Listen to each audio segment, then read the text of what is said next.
Untuk mengetahui pantauan arus lalu lintas siang hari ini, berikut laporan Brigadir Ade Cynthia, petugas NTMC Korlantas Polri yang berada di gerbang tol Kalikangkung, Jawa Tengah. Selamat siang pemirsa, dengan saya Brigadir Ade Cynthia dan saat ini saya berada di kawasan gerbang tol Kalikangkung, Jawa Tengah. Dan memang sejak kemarin one way nasional sudah diberlakukan dari kilometer 414 Kalikangkung hingga kilometer 70 Cikampek. Dan untuk arus lalu lintas pada siang hari ini dari pantauan udara kami dapat kita lihat bersama, arus lalu lintas terpantau ramai lancar dan kecepatan kendaraan pun dapat melaju dengan kecepatan normal.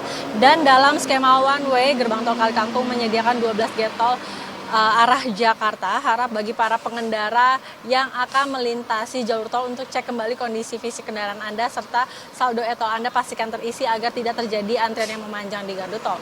Dan berdasarkan data yang kami dapat dari Jasa Marga, kemarin di jam 00 hingga pukul 9 pagi tercatat 18.061 kendaraan yang melintas di gerbang tol Kalikangkung. Dan hari ini di jam yang sama pukul 00 hingga pukul 9 pagi sebanyak 11.674 kendaraan yang melintas, dan dari jumlah ini dapat kita lihat bersama bahwa terjadi penurunan.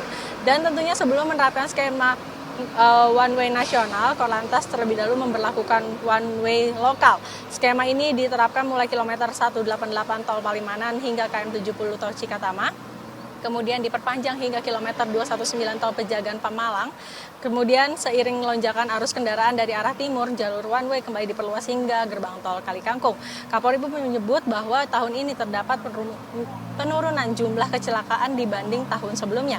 Hindari membawa barang di atas mobil pribadi karena membawa barang di atas mobil menambahkan beban di atap kendaraan sangat beresiko mengurangi tingkat keselamatan berkendara dikarenakan keseimbangan kendaraan akan terganggu. Kami juga menghimbau bagi para pemudik yang akan melakukan perjalanan kembali ke perantauan agar selalu mematuhi juga penyesuaian aturan dan skenario rekayasa lalu lintas yang diberlakukan oleh pihak kepolisian setempat. Tidak lupa untuk pastikan stamina Anda dalam berkendara. Dan berdasarkan data IRSMS Korlantas Polri, angka kecelakaan lalu lintas di seluruh Indonesia selama 1 kali 24 jam terjadi sebanyak 240 kasus laka lantas dengan rincian 24 orang meninggal dunia, 46 orang luka berat, dan 324 orang luka ringan.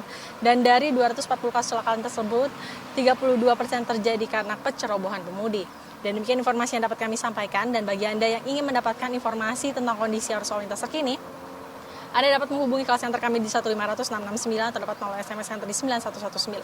Stop pelanggaran, stop kecelakaan, keselamatan untuk kemanusiaan, Indonesia tertib dan salam presisi. Demikian Brigadir Ade Cynthia melaporkan dari kawasan gerbang tol Kalikangkung, Jawa Tengah.